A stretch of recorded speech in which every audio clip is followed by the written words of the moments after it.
5, 4, 3, 2, 1, 0. On dit que c'est dans le film de Fritz Lang, Une femme sur la Lune, qu'ils ont inventé le compte à rebours dont se serait inspirée la NASA.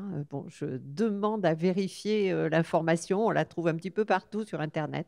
Mais bon, Internet est la meilleure et la pire des choses. Donc, ça mériterait certainement d'être creusé. Mais bon, voilà. Donc, ça me fait une transition toute trouvée parce que, bien, je dirais que l'originalité de ce genre de, enfin, ou en tout cas de ces interventions, c'est que finalement, c'est à la fois un cycle et en même temps un public différent à chaque fois. Donc, ça va être un peu compliqué et je dirais que pour la mise en place générale, je pense que ceux qui en auraient envie peuvent se reporter à l'enregistrement qui avait été fait dans le cadre des journées de l'Anthropocène. Donc, j'arrive à la troisième séance de ce cours public qui est intitulée, comme tout le cours public, mais là, je vais plus précisément me centrer sur cet aspect, de la Terre à la Lune vers un nouvel écosystème. Alors, vous avez en haut une jolie petite image qui est une image faite par la NASA pour bien mettre la Lune en évidence et dans le lointain Mars et non pas la Terre, puisque l'idée, c'est aussi de partir de ce qui va être fait autour de la Lune pour essayer de se projeter dans l'espace plus lointain, éventuellement envoyer des hommes vers des astéroïdes, apprendre à déplacer. C'était une mission qui a été annulée, mais que je trouve assez fascinante, qui consistait à poser un homme sur un astéroïde, enfin des hommes ou des femmes, poser des humains sur un astéroïde et les entraîner à déplacer une roche sur cet astéroïde pour voir effectivement ce que pouvait faire un homme par rapport à ce que peut faire un robot. Dans cette idée qui reste quand même toujours très importante pour le spatial américain, qui est que finalement l'exploration, même l'exploration de la Lune, même l'exploration de Mars, ça n'est une véritable exploration, ça ne prend toute son ampleur que si effectivement il y a des humains et pas seulement des robots. Alors ça me laisse assez perplexe. J'aime bien faire un petit sondage, je vais le refaire ici, il n'y a pas de raison, c'est pour ma curiosité personnelle. Juste parmi vous, combien estiment qu'il faudrait absolument qu'on envoie un homme vers Mars ou sur Mars et combien pensent le contraire? Alors, on va commencer par les pour un homme vers Mars. Ah, c'est pas si mal. Et les absolument contre un homme vers Mars. Absolument contre, non pas absolument contre, mais pas très favorable. Et bon, très bien. Donc, on a encore une fois de plus une majorité pour l'exploration humaine. Et ça m'étonne beaucoup parce que finalement, mais là, il faudrait vraiment que je réussisse à avoir un anthropologue qui vienne un petit peu regarder plus profondément à quoi ça correspond parce que à l'époque où vous avez ChatGPT, GPT, où vous avez toute une évolution de la robotique qui quand même arrive à faire maintenant des choses qui sont absolument pas accessibles à l'homme, eh bien, on voit que quand même cette idée que si ce n'est pas nous, eh bien, c'est pas vraiment réussi, c'est pas vraiment complet comme exploration, c'est quand même quelque chose d'assez intéressant. Alors, je refais une petite introduction générale.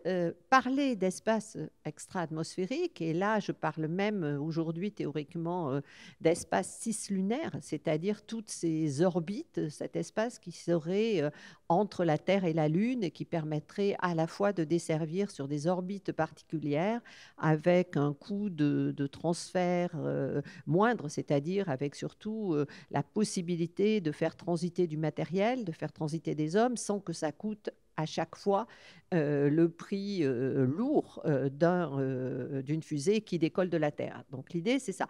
C'est un projet que les États-Unis chérissent, je dirais, depuis les années 2000 et qui est d'envisager une présence permanente, non plus de satellites qui desservent la Terre, non plus de satellites qui font de l'astrophysique ou de l'astronomie, mais véritablement de développer un écosystème, c'est le terme qu'ils emploient, dans lequel il y aurait à la fois des hommes et des systèmes automatiques, et qui, en quelque sorte, et je crois que c'est ça l'idée de l'écosystème, pourrait se suffire à lui-même.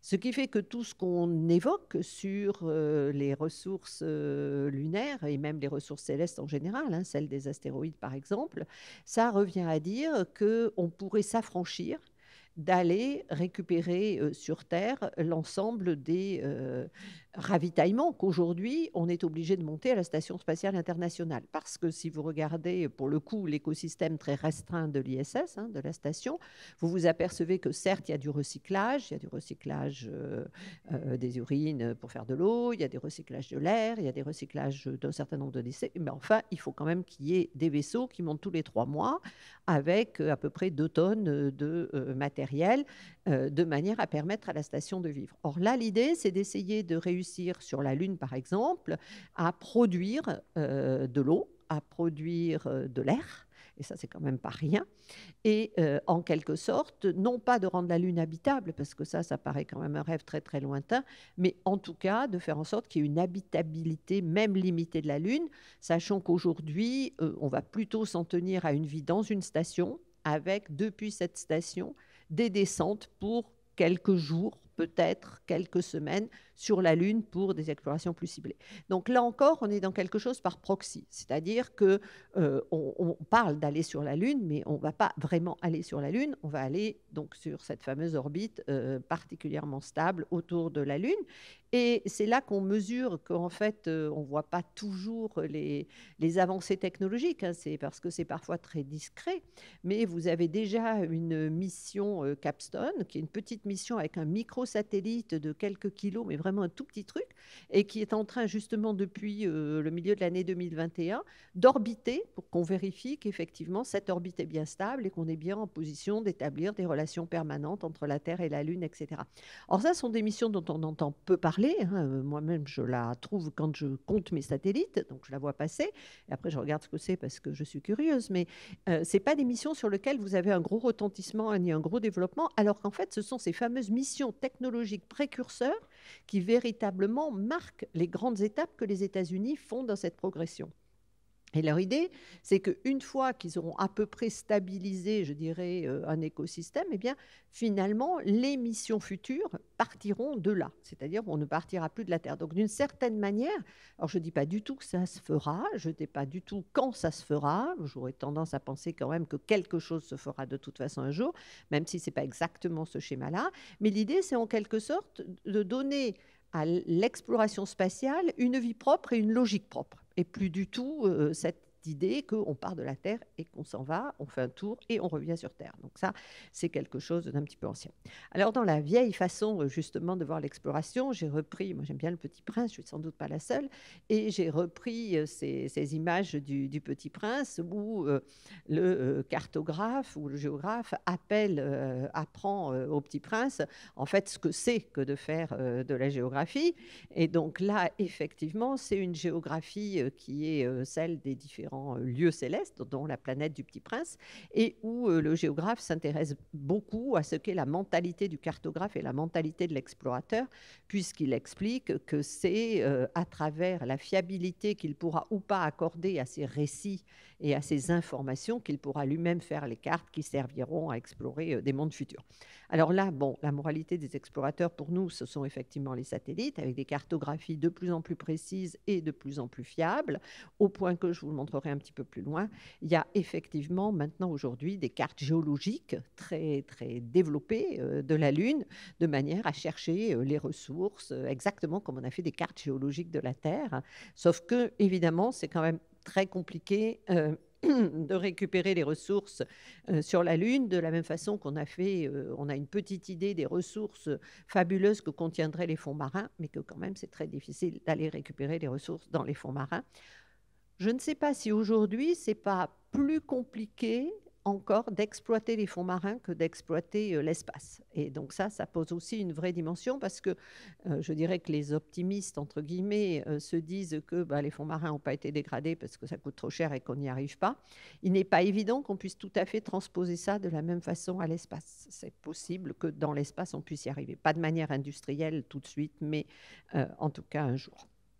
Alors, la Lune, c'est effectivement un point d'ancrage unique. C'est ça qui est véritablement important, c'est de se rendre compte que finalement, depuis la Terre, c'est le seul lieu céleste où on puisse se projeter et où on puisse continuer à avoir un lien entre, depuis la Terre, vous voyez la Lune, depuis la Lune, vous voyez la Terre, depuis la face cachée de la Lune, non, évidemment. Enfin, l'idée, c'est quand même plutôt d'être sur la face visible, c'est plus pratique. Et donc, vous êtes sur la phase ultime, en quelque sorte, de l'exploration et une forme d'élargissement. On a découvert les continents, on a découvert les pôles, et puis bah, là, on découvre la Lune. Sauf que, et c'est ce que je viens de dire un petit peu longuement, sauf qu'on ne découvre pas la Lune simplement pour le plaisir de la découverte, on découvre la Lune pour essayer de faire autre chose et de dépasser ces relations et cet espace circumterrestre que j'ai jusqu'à maintenant beaucoup étudié. Alors ça pose un certain nombre de questions que j'ai appelées les questions clés, la question de l'accessibilité, la question du coût d'exploitation, la question du coût du transport, et une autre question qui est quand même très intéressante pour nous les géographes, qui est la question de la valeur de la ressource. C'est-à-dire que finalement, le raisonnement est le suivant: on va essayer de produire dans l'espace le maximum de choses dont on a besoin de façon à être autonome et ne plus avoir besoin de recourir à des lanceurs et donc de recourir à une dépendance à la Terre et à un coût du kilo en orbite très élevé. Mais en même temps, quel va être le coût de fabrication, d'exploitation, de transformation de la ressource? Parce qu'on parle de récupérer les minéraux rares sur Terre, qui sont plus nombreux sur les astéroïdes, mais finalement, ils sont rares sur Terre par rapport à des applications terrestres qui sont les nôtres. Est-ce que vous avez besoin de terres rares sur la Lune, et par rapport à quel type d'activité vous avez besoin de terres rares? En fait, on se rend compte que c'est des questions qui ne sont pas tellement posées. Sorti du fait qu'il faut fabriquer de l'air et qu'il faut fabriquer de l'eau, ça c'est clair. Pour tout le reste, eh ben, finalement, il y a des éléments de prospective. Il y a des biologistes qui travaillent. La NASA a toujours quand même des énormes projets. Ça aussi, c'est quelque chose que nous, Européens, sous-estiment complètement. Il y a toujours à la NASA des laboratoires avec des dizaines de personnes et des dizaines d'étudiants qui travaillent sur la dimension précisément exobiologique, si on peut dire, c'est-à-dire en tout cas la dimension de mise en valeur d'un milieu qui est un milieu hostile, un milieu spatial. Et la NASA fait tout le temps beaucoup de ponts entre des domaines de recherche sur Terre et des domaines de recherche dans l'espace. Ce qui fait que, par exemple, vous avez pas mal de travaux qui montrent que tout compte fait, et là on revient un petit peu à la question du coût, qui montre que tout compte fait, c'est extrêmement intéressant d'apprendre à faire des choses aussi sophistiquées et aussi coûteuses parce qu'elles nous serviront sur Terre. Alors bon, on peut quand même à bon droit dire que si on mettait à peu près le même argent pour faire des choses très sophistiquées et très coûteuses dans l'espace pour savoir comment elles pourraient servir sur Terre, si on faisait ça directement sur Terre, peut-être que tout compte fait, on arriverait à des choses. Parce que aller produire, enfin, il y a une espèce de logique que je comprends bien, parce que c'est effectivement en allant chercher des choses différentes qu'on découvre des choses différentes. Ça, je le comprends parfaitement.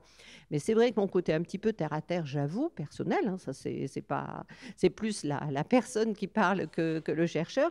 C'est vrai que se dire que s'il faut réussir à produire de l'air et de l'eau sur la Lune, ce serait sympa de produire de l'eau, par exemple, dans des déserts. Enfin bon, on peut imaginer aussi qu'il y a d'autres manières de raisonner. Mais bon, là n'est pas la question, puisque l'idée de la NASA, sa mission, en fait, c'est de permettre à des hommes de vivre loin de la Terre et donc aux terriens d'être capables d'exploiter et de se développer et de se projeter en dehors de la Terre, même si, j'insiste, il est très clair pour la NASA qu'à chaque fois, elle va essayer d'argumenter aussi pour des raisons budgétaires, hein, parce que quand même à un moment elle passe devant le Congrès et à un moment elle est bien obligée de justifier des sommes d'argent qu'elle demande. Il y a eu une grosse augmentation du budget de la NASA ces 2 dernières années, et cette grosse augmentation, elle est liée précisément au programme lunaire.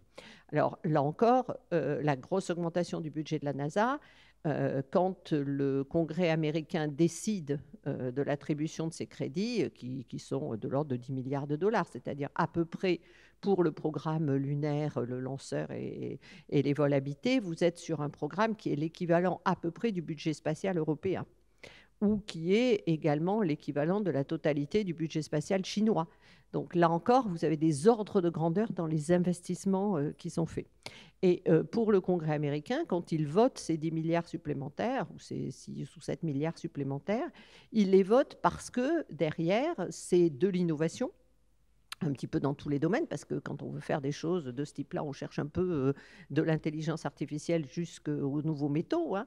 Et puis aussi parce que bah, c'est un moyen de nourrir le complexe industriel américain dans un domaine comme l'astronautique, l'aéronautique et le spatial, qui est un domaine tout à fait important pour un certain nombre d'applications dérivées.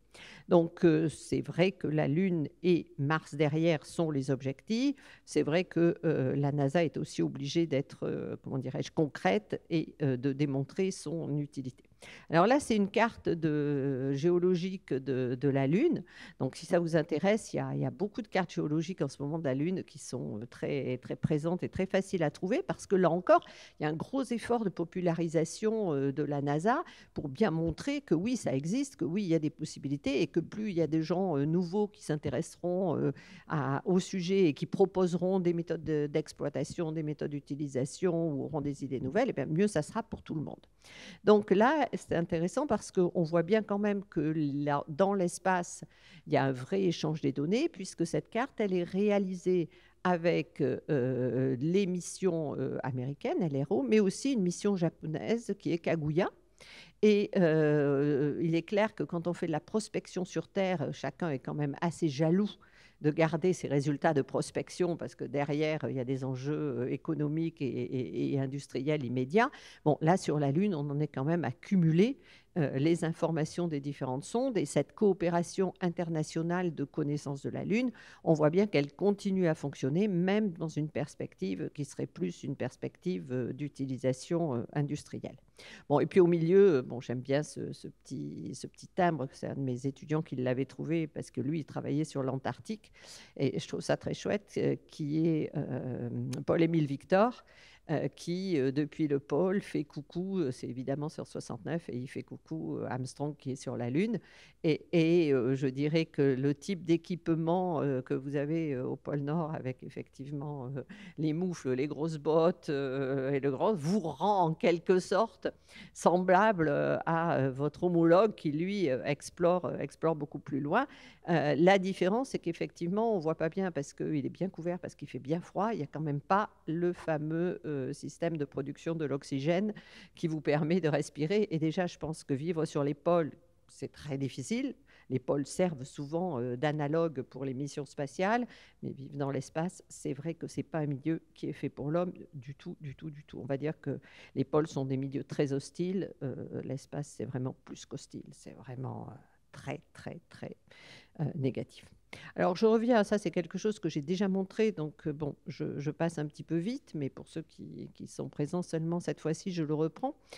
On a jusqu'à maintenant beaucoup parlé de l'exploitation de l'espace autour de la Terre. C'est ce qu'on appelle essentiellement les orbites basses, c'est-à-dire des orbites qui sont à moins de, on va dire, 2000 km, 2000 km d'altitude au périgée, c'est-à-dire au point le plus près de la Terre.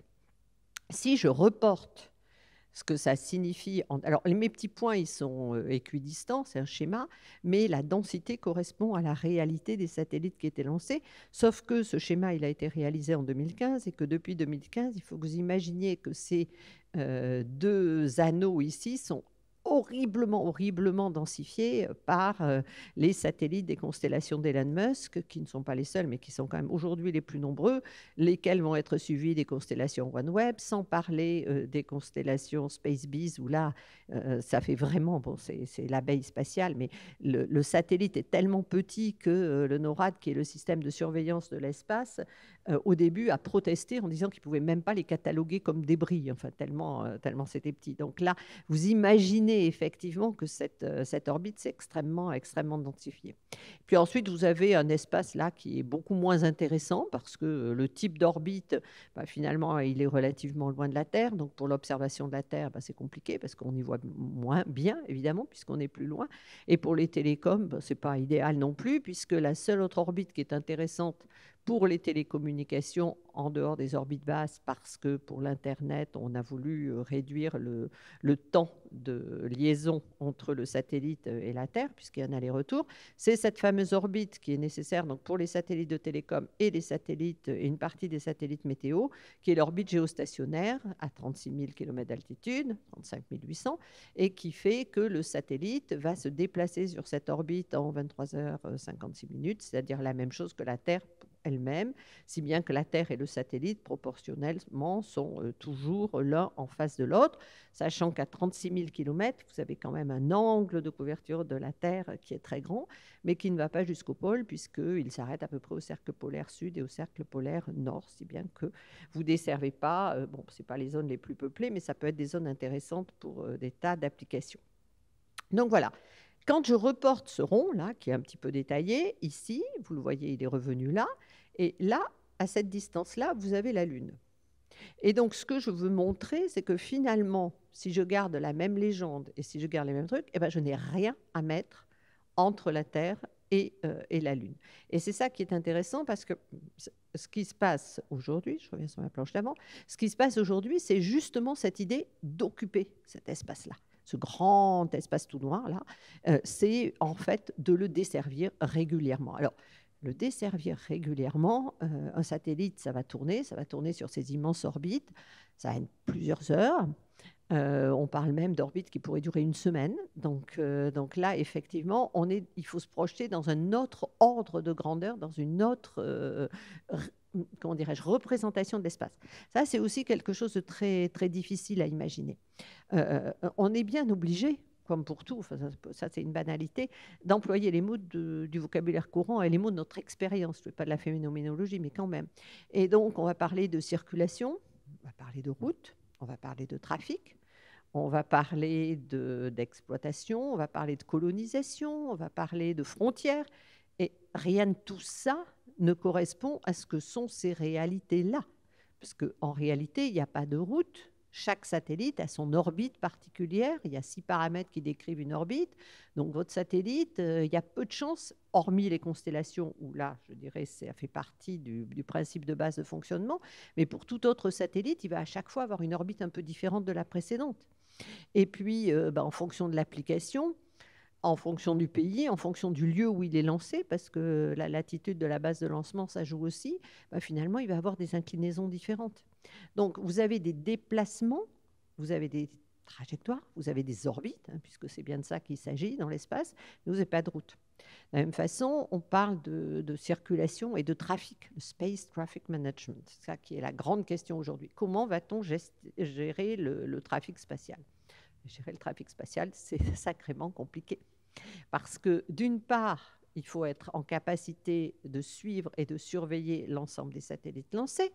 Petit rappel, je crois que j'ai dû le remettre un peu après. Je croyais l'avoir remis. Bon, j'ai dû le mettre plus loin, mais enfin, ça ne fait rien. Je vais le retrouver, je pense. Non, bon, tant pis. Donc, en tout cas, petit rappel, on a à peu près 9000 satellites qui sont lancés, tous pays confondus, de 1957 à 2019. On a 4500 satellites qui sont lancés, ou 5000 satellites qui sont lancés de 2019 à 2021. Et entre 2022 et 2023, pour chaque année, on est à plus de 5000 satellites. Donc là, on est dans des ordres de grandeur qui n'ont plus rien à voir. Et dans ces satellites, vous avez de plus en plus de ce qu'on appelle petits satellites. Alors le petit satellite, ça va du satellite qui pèse 1 kg, qui fait la taille d'une boîte à chaussures carrée. Parce qu'en fait, c'est cubique, parce que c'est 1 mètre sur 1 mètre sur 1 mètre. Et donc, c'est 10 cm sur 10 cm sur 10 cm, 3 fois. Et ça pèse 1 kg. Et vous pouvez, alors ça c'est comme un Lego, c'est très intéressant, c'est ce qu'on appelle les CubeSats, comme leur nom l'indique. C'est en open source, donc vous pouvez, il y a un système de standardisation qui fait que n'importe qui, à la limite, dans son garage, peut s'amuser à bricoler son petit satellite et il va avoir toutes les informations nécessaires, etc. Et vous avez un système de connexion électrique qui fait que vous pouvez monter jusqu'à 24 CubeSats les uns avec les autres pour avoir plus de ressources électriques et la possibilité d'installer plus de choses à l'intérieur de votre CubeSat. Bon, donc là, vous avez dans les satellites que je dénombre, vous en avez qui font 1 kg. Les Space Bees, ils sont même, je crois, encore un petit peu plus petits. Et puis, vous avez des gros satellites qui continuent à exister, hein, qui sont de préférence ceux qui vont sur l'orbite géostationnaire et qui, eux, font la taille d'un autobus et pèsent allègrement 3, 4 tonnes. Et puis entre les deux, vous avez les donc, gros petits satellites, c'est-à-dire qu'on va. Alors ça aussi, c'est amusant parce qu'à une époque, quand on parlait de petits satellites, on disait, allez, c'est moins de 150 kilos. Et puis après, pour parler des petits satellites, on a dit, oh, bah, c'est moins de 300 kilos. Et maintenant, je lis des rapports sur les petits satellites, moins de 500 kilos. Alors, c'est très bien tout ça, sauf que quand vous faites les dénombrements derrière, évidemment, personne n'a le même dénombrement que personne. Et surtout, la logique qu'il y a, c'est que on a tendance, me semble-t-il, à assimiler petits satellites et constellations. Et comme les petits satellites d'Elon Musk grossissent au fur et à mesure qu'il a des lanceurs de plus en plus puissants, parce que du coup, il peut continuer à en mettre beaucoup dans le même lanceur et que ça lui rentabilise son lancement, qu'en plus, du coup, ces satellites sont plus performants et ont la possibilité effectivement de rendre un service qui est plus sophistiqué, eh bien, effectivement, si on suit cette logique différente de ce qu'a été la mise en valeur du spatial, à savoir donc des très grands nombres de satellites qui fonctionnent tous les uns avec les autres, comme on l'a vu pour les navigations, les GPS, effectivement, on va considérer que cette catégorie à part va s'appeler la catégorie des petits satellites. Mais quand vous redénombrez tout ça, faire surveiller le trafic de tous ces satellites, ça suppose qu'en fait, vous n'avez quasiment pas de moyens en fait, de gérer le trafic quand il est dans l'espace. Alors que comment on gère un trafic? On gère un trafic avec des feux rouges, avec des feux stop, avec des sens interdits, etc. etc.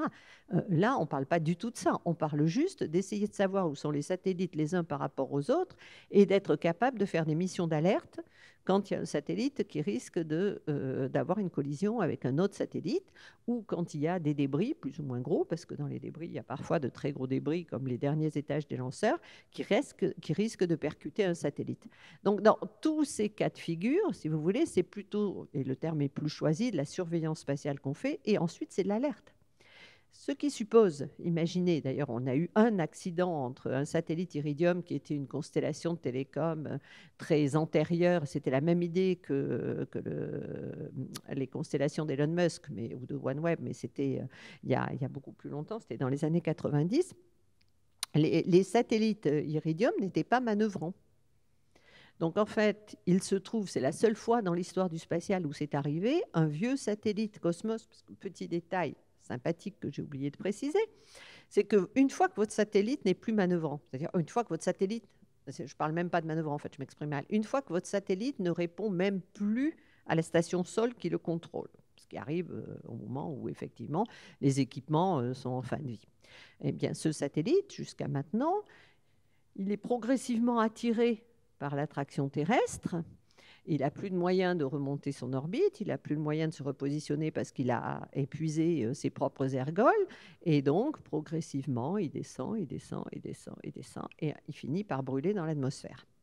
Avant de brûler dans l'atmosphère, ça peut prendre, en fonction de l'altitude dont il part, du périgée dont il part, ça peut durer 5 ans, ça peut durer 10 ans, ça peut durer 100 ans. Donc, vous avez des satellites qui se baladent comme ça. Plus ils ont été lancés près de la Terre, plus ils rentrent vite. Mais à partir de 1500 km, ça commence à faire plusieurs années. Et donc, vous suivez ces satellites non opérationnels et théoriquement, vous prévenez le satellite opérationnel que, effectivement, il y a une zone de risque qui est en train de se créer autour de ce satellite. Et ces calculs ne sont pas très précis. Donc, c'est pour ça que vous entendez souvent parler pour la Station spatiale internationale de manœuvres d'évitement. Et là, le grand arbitrage, c'est de savoir entre j'ai un débris qui passe à 1 kilomètre de la station, c'est beaucoup, c'est pas beaucoup. La marge d'erreur, elle est de, mettons, 500 mètres. Donc, d'accord. Donc, s'il passe à 1,5 km, c'est bien. S'il passe à 500 mètres, ça va être plus compliqué. Et moi, chaque fois que je bouge la station, c'est-à-dire que je donne un petit coup de moteur pour changer un tout petit peu d'orbite, puisque dès que je change un des paramètres de l'orbite, l'orbite change, puis après je me restabilise. Donc dès que j'utilise mes moteurs, du coup, je consomme de l'énergie et au bout d'un moment, ça veut dire que je diminue ma durée de vie. Et donc, il va falloir me refueler, etc., etc. Et tout ça coûte très cher. Et donc, c'est un arbitrage toujours très compliqué entre ce qui est effectivement la sécurité des astronautes à bord et puis la prise de risque, parce qu'il y a tellement de débris qui passent partout qu'à la limite, au bout d'un moment, on ne sait plus très bien ce qu'il faut choisir. Et il y a un exemple de ça qui est assez intéressant, qui est l'exemple de la station chinoise. Parce que tant que c'est l'ISS, et tant que, je veux dire, Starlink fait ses petites manœuvres autour parce qu'il ajuste ses satellites, etc., etc., bon, il y a des échanges de données, la NASA est au courant, tout le monde voit à peu près ce qui est en train de se passer.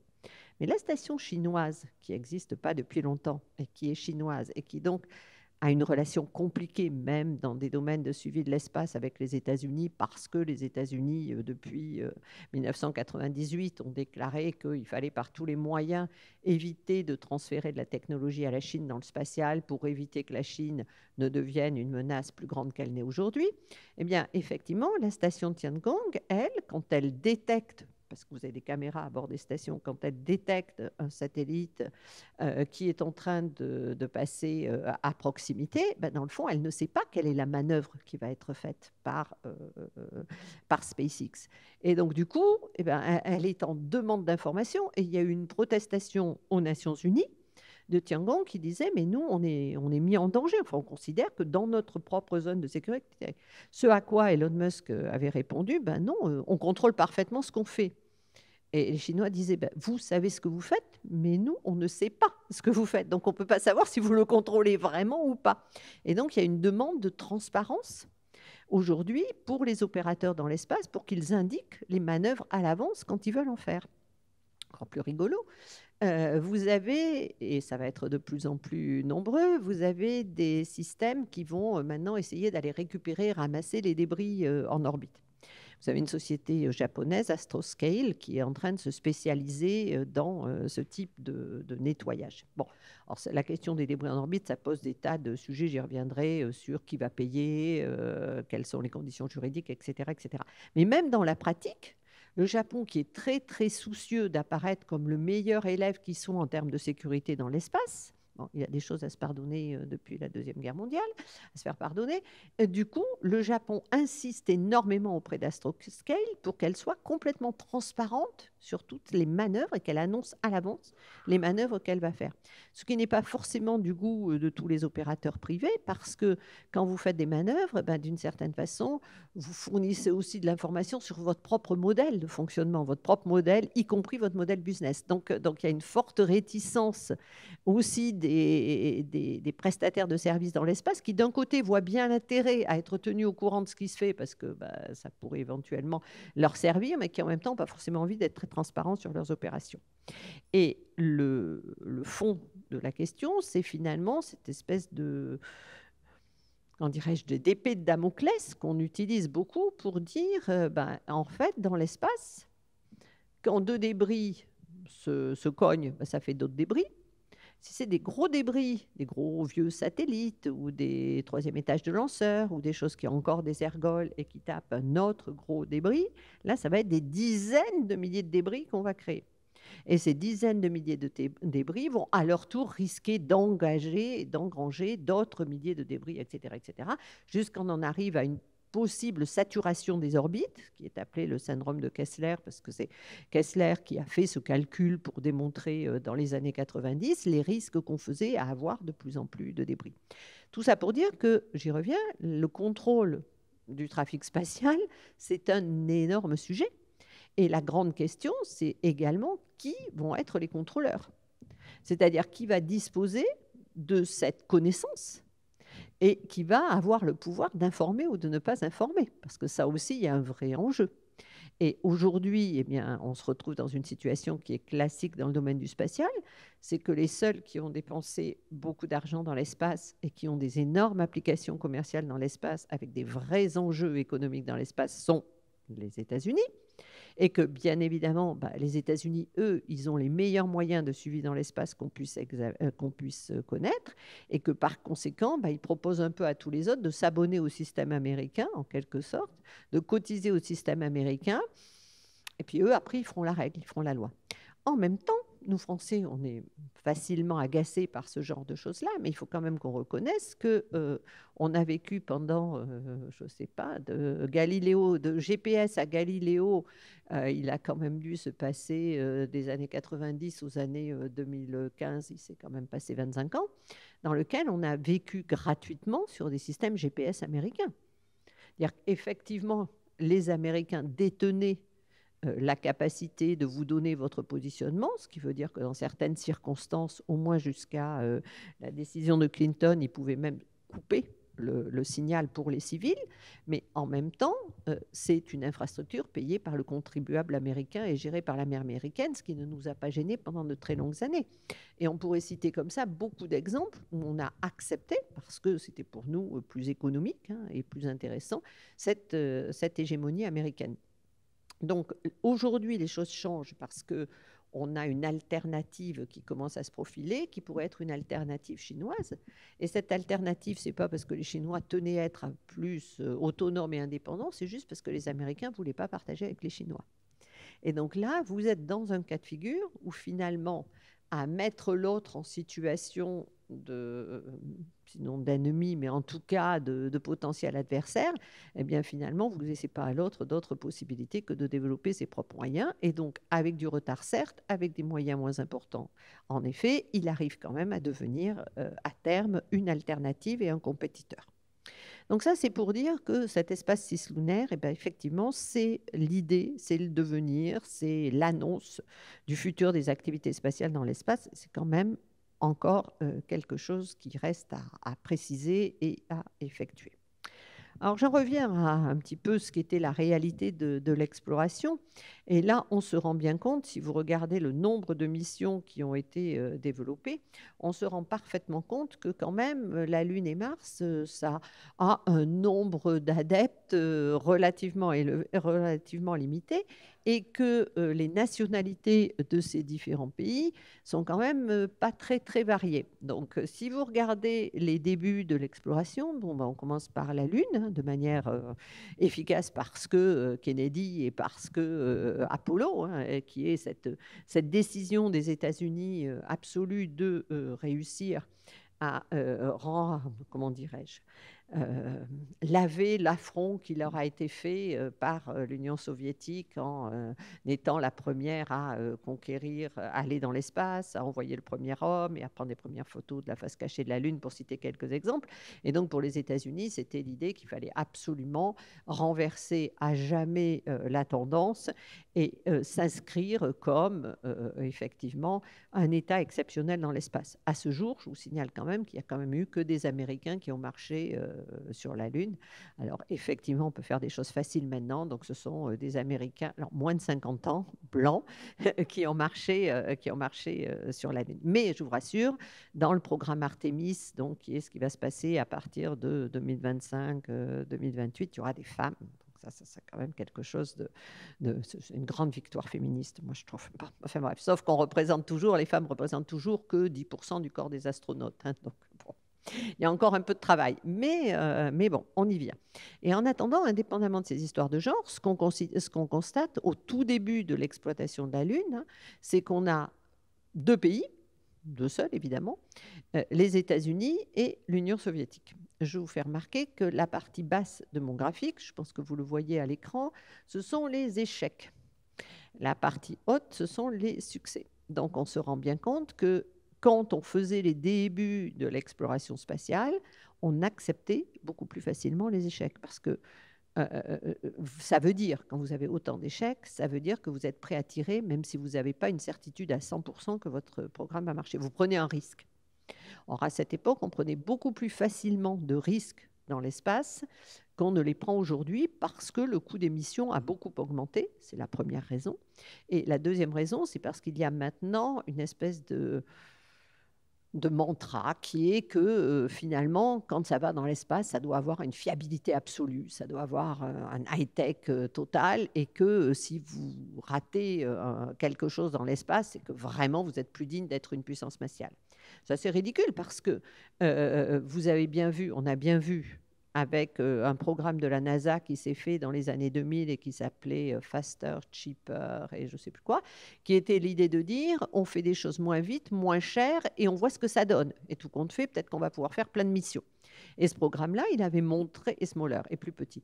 Et ce programme-là, il avait montré que finalement, on arrivait à reprendre, c'est ces missions-là qu'on voit ici, on arrivait à reprendre un certain nombre de missions pour un petit coût, parce qu'il y avait un budget qui était très réduit pour la Lune après Apollo. Et puis, le même défaut que d'habitude, c'est-à-dire on s'est dit, ah, ça marche bien, pas cher, petit, etc., etc. Donc, on va juste faire toujours pas cher, parce que bon, le budget, il n'a pas changé. On va faire beaucoup plus compliqué, parce que ça marche tellement bien. Ben oui, non, sauf que ça marche tellement bien quand c'est pas compliqué. Quand c'est compliqué, on retombe dans le syndrome du gros satellite cher qui doit être performant. Et donc, un certain nombre de missions ont échoué à la suite de cette comment dirais-je, extrapolation. Mais en tout cas, aujourd'hui, on en est toujours dans l'idée qu'il faut faire des missions prestigieuses. Regardez l'échec. Ce n'est pas un satellite, c'est un lanceur. Mais regardez la couverture qu'il y a eu sur l'échec du lanceur Vega C. Je ne sais pas si ça vous a marqué ou pas, moi un peu plus parce que j'ai eu le plaisir d'être interviewée par les journalistes et que ça devienne quasiment une affaire d'État dans le microcosme spatial, je vous rassure, ce qui est quand même plus limité qu'une affaire d'État, surtout par les temps actuels. Mais en tout cas, le problème de Vega C, c'est que c'est un lanceur dont c'était le deuxième tir. Bon, un deuxième tir, on peut considérer qu'on est quand même encore dans les débuts d'un lanceur et que ce lanceur a explosé sur son pas de tir et que donc c'est devenu une question de gouvernance européenne, une question d'incompétence des Italiens, etc., etc. Alors, bon, petite anecdote, apparemment, le lanceur Vega C, ça c'est pas apparemment, le lanceur Vega C utilisait du matériel ukrainien.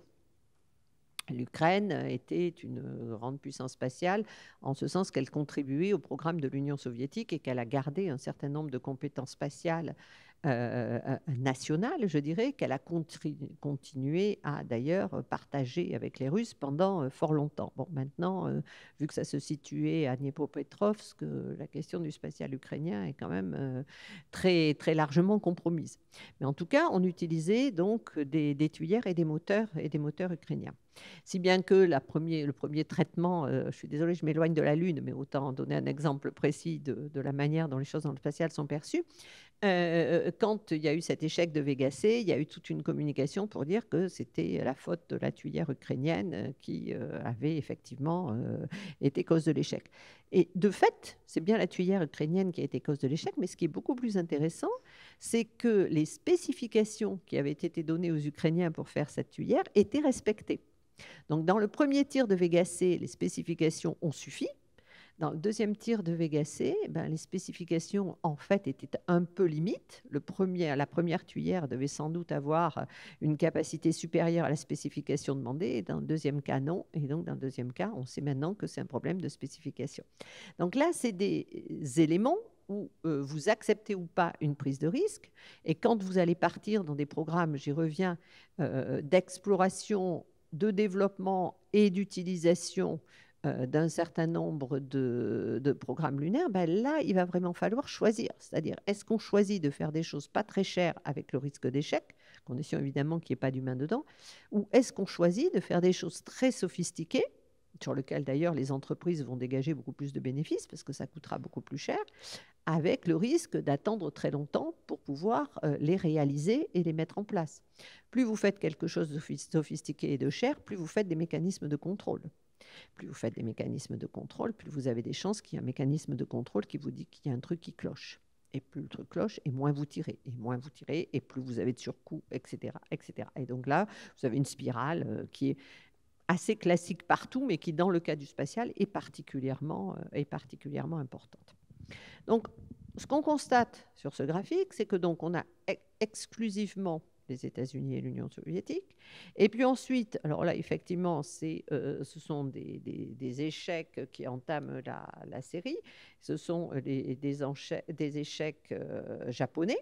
Et puis, vous avez à nouveau les deux petites missions là, que j'évoquais qui sont faites dans un nouvel esprit par la NASA. Et puis, vous commencez à voir arriver ici la première mission européenne. Et quand vous voyez arriver la première mission européenne, l'air de rien, on est en 2003. Donc, on se rend bien compte que la Lune, pendant longtemps, ça a été quelque chose qui n'avait pas en soi un intérêt suffisant pour justifier, parce que la mission Smart 3, elle n'était pas très chère, la mission Smart, elle n'était pas très chère, pour justifier d'un investissement en termes de curiosité scientifique. Et finalement, les Européens, on l'a fait parce que les Américains continuaient à s'intéresser à la Lune, et puis parce que, effectivement, c'était malgré tout une forme de, comment dirais-je, de manière de marquer que nous aussi, on était capable d'aller faire un tour autour de la Lune dès lors que les Japonais commençaient à avoir l'idée de le faire. Et donc, vous voyez, à partir de 2007, un certain nombre de missions, et là, c'est des missions qui se mettent de manière beaucoup, beaucoup plus groupée, qui sont des missions japonaises, et puis une mission chinoise, et puis une mission indienne, ce qui a permis, comme on a toujours les mêmes réflexes, qui sont de dire qu'il y a toujours une course et qu'il y a toujours une compétition dans l'espace, parce que finalement, c'est aussi ça qui permet aux journalistes de s'intéresser au sujet et qui, en quelque sorte, fait un peu le buzz. On a parlé d'une course spatiale, alors qu'en fait, on avait des missions très, très différentes, mais qui se justifiaient toutes les trois par le fait que la Lune étant le seul satellite naturel de la Terre, quand vous voulez être à ce niveau de complexité, ben finalement, c'est forcément autour de la Lune que vous allez aller. Donc, on revoit à nouveau un trou et à partir de 2019-2020, à nouveau, la relance avec les missions chinoises, les missions américaines. Et à partir de 2022, 23, 24, 25, 26, on va avoir une très grosse densification de toutes ces missions exploratoires, dans lesquelles on aura cette fois-ci les missions américaines, des missions japonaises, des missions européennes qui font toute partie du programme Artemis, qui est le nom du nouveau programme que la NASA a donné à Apollo. Pour ceux qui ne sont pas spécialement férus de mythologie grecque, Artemis était la sœur d'Apollo. Un peu plus embêtant, Artemis, c'était aussi la déesse de la chasse et un peu de la guerre, mais bon, on va oublier, parce que la chasse sur la Lune, c'est un peu compliqué, mais je pense qu'on va s'en tenir à Apollo et Artemis, les deux jumeaux, et là on comprend facilement la symbolique. Et à partir de là, vous allez avoir en parallèle un autre programme lunaire qui est le programme chinois, qui lui est extrêmement bien balisé. Les Chinois, maintenant, tous les 5 ans, annoncent ce qu'ils vont faire dans les 5 ans à venir et font le bilan de ce qu'ils ont fait jusqu'à maintenant, et dans lequel il y a 3 missions chinoises, pour lesquelles ils n'ont toujours pas annoncé définitivement de vol habité. C'est-à-dire que pour l'instant, tout le monde sait bien que tôt ou tard, ils vont vouloir poser un Chinois et une Chinoise sur la Lune. Mais pour l'instant, la date n'est pas connue et la décision officielle n'est pas prise. Et puis, les Russes, et ça c'est la grande question aujourd'hui, qui ne vont pas vouloir s'effacer, sans doute, de l'exploration de la Lune, parce que si vous regardez ici, c'est quand même eux qui ont ouvert la voie de l'exploration et qui en même temps vont avoir sans doute de moins en moins de moyens financiers disponibles et probablement aussi des compétences scientifiques de plus en plus réduites, puisque depuis les années 2000, certes, Poutine a voulu remonter le spatial russe parce qu'il était emblématique de ce qu'était la grandeur de l'Union soviétique et donc de ce que devait être la grandeur de la Russie. Mais en même temps, il n'a pas un goût démesuré pour la science et donc la science a été vraiment le parent pauvre du programme spatial russe. Et elle a continué plus ou moins à survivre par la coopération internationale. Or, évidemment, depuis 2014, il n'y a plus de coopération internationale. Alors, il peut y avoir une coopération avec les Chinois. Bon, il y a des technologies communes, mais effectivement, ça resuppose une modification. Donc, probablement un programme lunaire russe à côté du programme lunaire chinois, et puis plein de nouveaux venus. Parce qu'on va retomber sur l'idée que faire une mission autour de la Lune, c'est prestigieux. Donc, on a les Japonais qui vont faire bientôt atterrir un robot alors un vrai complet robot développé par une société privée. Ça, c'est aussi une idée américaine qui s'appelait le Google Prize et qui consistait à donner un prix à toute société privée qui serait capable de fabriquer par ses propres moyens un rover qu'elle serait capable de faire rouler plus de, je ne sais pas combien de mètres sur la Lune. Donc ça a marché. Il y a eu une société israélienne qui a été sélectionnée, une société indienne, Team Indus, une société japonaise, et puis finalement le concours est tombé à l'eau, si je peux dire, parce que les sociétés privées n'ont pas réussi à trouver des moyens de lancement qui rentrent dans leur budget pour aller sur la Lune. Mais là, les Japonais ont financé la mission et donc ils vont poser sur la Lune ce petit robot. Et ce qui est intéressant, c'est que la mission japonaise embarque aussi un petit robot qui vient des Émirats arabes unis, lesquels Émirats arabes unis, je vais en dire un mot tout de suite en parlant de Mars, veulent apparaître, se font voir comme une puissance d'avenir dans le domaine de l'exploration. À côté des Émirats qui vont être accompagnés des Japonais, vous avez également la Turquie qui a annoncé qu'elle allait lancer un satellite. Alors, la question, c'est est-ce qu'elle va lancer elle-même? Pour l'instant, elle n'a pas de lanceur, donc ça paraît un peu compliqué. Est-ce qu'elle va faire lancer? C'est plus probable, et ça sera intéressant de voir par qui elle va le faire lancer. Donc, sa propre sonde lunaire qu'elle annonce pour 2024. 2024, c'est très proche. Et puis, on a, là, c'est en revanche financé, les Coréens du Sud, qui ont leur propre lanceur, et qui vont lancer également une sonde autour de la Lune. Si bien qu'il va y avoir un petit bal des puissances spatiales autour de la Lune. La bonne nouvelle, c'est que dans le spatial, quand vous faites des missions, vous vous arrangez quand même pour qu'elles soient complémentaires. J'évoquais ça tout à l'heure pour la carte géologique de la Lune. Il est bien évident que le coût d'une mission spatiale et l'intérêt d'être reconnu quand vous faites quelque chose fait que vous n'allez pas faire doublon par rapport à quelque chose qui existe, mais vous allez faire autre chose. Donc ça, c'est quand même la bonne nouvelle parce qu'effectivement, il va y avoir matière à complémentarité. En revanche, dans les moins bonnes nouvelles, il y a le fait que si on veut poser une base lunaire, même si elle est occupée que temporairement, etc., comme je le disais, il faut faire ça au pôle sud. Disons que les moins mauvaises conditions, ou les meilleures, sont le pôle sud, des cratères au pôle sud de la Lune, parce que vous bénéficiez d'un ensoleillement suffisant pour pouvoir avoir un peu d'alimentation pour votre matériel avec vos panneaux solaires. Et puis parce que au fond du cratère, vous avez en fait encore de l'eau gelée qui ne fond pas, puisque justement les rayons du soleil n'arrivent pas jusqu'au fond du cratère. Et évidemment, ces cratères-là, ils intéressent tout le monde. Et donc, vous avez les juristes qui commencent à s'intéresser d'assez près à quelles sont les conditions qui font que si les Américains se posent le premier au bord du cratère, ils ont ou pas la possibilité d'empêcher les Chinois de le faire, et quelles sont les zones de sécurité qui seront mises. Et c'est d'ailleurs pour ça que la question de la zone de sécurité que les Américains ont posée dès le début du programme Artemis fait difficulté, puisqu'elle peut être vue comme une forme d'appropriation, sachant que dans le milieu spatial, on n'a pas le droit de l'appropriation. Donc, vous voyez, il y a plein de nouveaux sujets. Tous ceux qui ont envie de s'intéresser aux questions spatiales, n'hésitez pas, il y a de la place, il y a de la place pour tout le monde, quelle que soit votre spécialité, c'est ça qui est bien. Donc, cette idée, c'est qu'effectivement, là encore, on va devoir gérer autre chose. Alors, est-ce qu'on imagine une gouvernance lunaire? Alors ça, c'est quelque chose qu'on a vu très souvent, c'est-à-dire un certain nombre de pays, de préférence des pays qui, eux, iront peut-être sur la Lune, mais dans 20 ans, qui commencent à dire, attendez, il faudrait peut-être qu'il y ait un organisme de gestion commun, comme on peut faire un organisme de gestion des biens communs, de la haute mer, des ressources en haute mer, etc., etc. Et là, évidemment, ça se heurte aux Nations Unies à un manque d'enthousiasme, dirais-je, des pays qui, eux, sont prêts à le faire tout de suite. Et parmi ces pays figurent les États-Unis, qui ont toujours détesté que la loi internationale vienne empiéter sur leurs prérogatives nationales. Ça, c'est dans tous les domaines. Mais la Chine, qui, elle, est plutôt dans une idée que, comme elle est derrière et qu'elle arrive après, elle est plutôt dans l'idée qu'effectivement, il faut quand même qu'il y ait un respect des règles, qu'il y ait la place pour les nouveaux venus, etc., etc.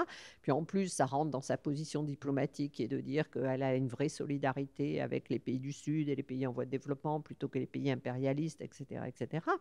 Mais malgré tout, la Chine est un petit peu quand même dans la même logique. Et la Russie l'était aussi. Donc cette question à l'ONU de l'établissement d'une agence qui serait capable de gérer les ressources spatiales, c'est une question qu'on va voir pendant longtemps et qui va continuer à être présente et qui va continuer à être discutée et qui va donner probablement lieu à des rapports tous les ans pendant 15 ans sans qu'on arrive à avoir un consensus suffisant. L'aspect positif, c'est que quand même, plus vous discutez et plus vous posez des questions, plus vous arrivez quand même à essayer de créer un substrat commun de quelque chose qui va être reconnu comme des bonnes pratiques, ou en tout cas de limiter ce qui pourrait être la règle du premier arrivé, premier servi, s'il n'y avait pas effectivement au niveau international un certain nombre de freins. Si vous regardez l'exploration de Mars, qui est donc l'étape d'après, puisque tout le monde dit bien qu'on revient sur la Lune pour ensuite aller vers Mars. Alors, en fait, aller sur la Lune pour y faire quoi? C'est un sujet. Aller sur Mars pour y faire quoi? C'est un autre sujet. Et en fait, la seule réponse qu'on donne à ces deux sujets, c'est on y va parce que du coup, ça va permettre de développer quelque chose de nouveau. Alors, pourquoi pas? Mais c'est, on va dire, un argumentaire qui reste quand même encore très ouvert.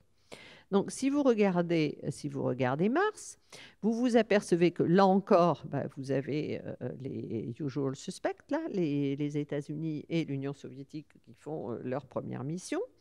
Et puis ensuite, vous commencez à voir arriver des Japonais, des Européens plus tardivement, toujours dans les années 2000. Et puis, vous avez quand même une grosse dominance, beaucoup plus forte que sur la Lune, des missions américaines. Où là, on sent bien que sur Mars, il y a véritablement un niveau technologique et un niveau financier requis qui est tellement important, le ticket d'entrée est tellement élevé qu'en gros, il n'y a que les États-Unis qui, jusqu'à la Chine, donc c'est-à-dire en gros jusqu'en 2020, ont été capables véritablement de développer des grosses missions. Alors, il y a deux missions qui sont intéressantes, qui est la mission ExoMars, qui est une mission que les Européens, nous avons fait avec les Russes. Bon, l'originalité, c'était de déposer sur Mars un robot qui devait rouler par définition.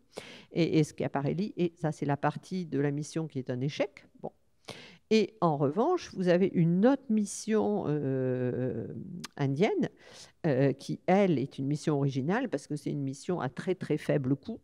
Et où là, les Indiens ont vraiment, pour le coup, voulu faire un coup, ça fait beaucoup de coups, mais ils ne s'écrivent pas pareil à chaque fois, un coup médiatique en montrant qu'ils étaient capables d'être la première puissance asiatique à aller se satelliser autour de Mars. C'est très compliqué de se satelliser autour de Mars, parce qu'il faut freiner très longuement, il faut être capturé par l'attraction de Mars, et c'est vraiment une manœuvre difficile, c'est une manœuvre compliquée. Puis vous êtes très loin. Et le temps que le signal vienne sur Terre, que vous donniez les ordres à votre sonde et qu'elle revienne, c'est compliqué. Alors, je ne parle même pas d'atterrir, où là, vous avez les fameuses, je ne sais plus combien de minutes de terreur, où là, vous ne savez plus ce qui se passe, vous n'avez plus aucun contact, vous n'avez plus rien. Et au bout du laps de temps prévu pour que les parachutes s'ouvrent et tout, vous entendez un signal et ça a marché, vous n'entendez rien et c'est mort. Donc, ça, c'est vraiment les règles, les dures règles de l'exploration martienne. Et donc, les Chinois ont réussi un truc. Alors, le premier, les Indiens ont réussi une mission qui n'était pas très, très ambitieuse, mais qui était quand même totalement originale, parce qu'ils ont lancé ça avec un petit lanceur. Ce qui, là encore, je reviens à ce que je racontais au début, petit, pas cher, etc., au risque de l'échec, ça peut très bien marcher. Et puis, quand c'est un succès, là, vous gagnez le jackpot. Et donc, c'est ce qu'ont fait les Indiens. Ils ont lancé leur mission avec un petit lanceur, donc un lanceur pas cher. La mission, elle n'était pas très grosse et pas très compliquée, et d'autant plus qu'il fallait qu'elle rentre et qu'elle soit emportée par le petit lanceur, donc il y avait une vraie cohérence. Et puis ensuite, ils ont joué avec l'assistance gravitationnelle. C'est-à-dire qu'en gros, ils ont utilisé le pouvoir d'attraction des différents corps célestes pour pouvoir progressivement changer d'orbite, ce qui fait qu'au lieu de mettre 6 mois pour arriver sur Mars, ils ont mis plus d'1 an. La seule contrainte, c'est qu'il faut que votre matériel tienne le coup. C'est-à-dire que c'est du temps pris sur l'efficacité de la mission autour de Mars, puisque vous avez passé plus de temps en voyage. Et donc, cette mission Mangalyaan, c'est régulièrement ce qui la caractérise. Hein. Ce qu'on connaît le mieux, c'est qu'elle a coûté le prix du film Gravity. Et donc, les Indiens ont bien démontré que l'innovation frugale, ça pouvait se faire dans le milieu spatial.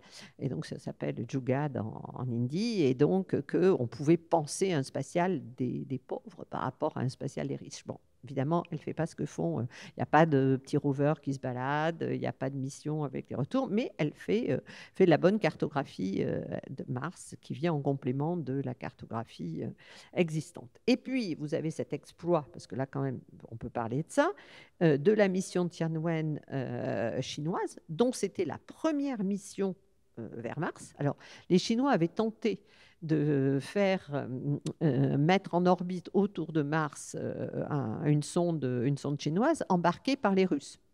Pas de chance, les Russes, Mars leur porte pas vraiment bonheur, et on en sait quelque chose, nous, Européens. Et bah, là, les Chinois ont eu la même désagréable surprise. La sonde a raté sa mise en orbite, et donc leur sonde n'est jamais arrivée vers Mars. Mais là, cette mission Tianwen, c'est avec un lanceur chinois, elle est complètement chinoise.